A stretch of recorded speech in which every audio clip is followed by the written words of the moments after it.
বন্ধুরা তৈরি করছি দেখুন আমলকি সিদ্ধ করে নিয়ে ছাড়িয়ে ভালো করে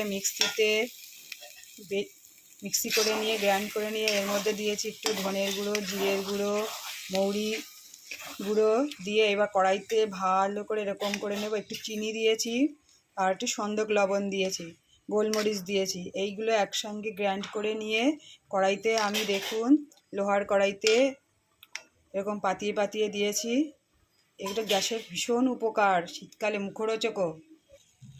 বন্ধুরা একটুখানি কর্নফ্লাওয়ার ছড়িয়ে দিলাম যাতে একটু আঠা আঠা হয়। বন্ধুরা দেখুন হয়ে গেছে আমলকিটা। এবার আমি গোল গোল করে নাড়ুর মতো করে তৈরি করব। বন্ধুরা দেখুন এই যে আমলকি কড়াই থেকে নিয়ে এই যে একটু কর্নফ্লাওয়ার দিয়ে একটু কীভাবে তৈরি হচ্ছে দেখুন, নাড়ু করা হয়েছে। দেখুন এইভাবে আপনারা করে বয়েমে রেখে খেতে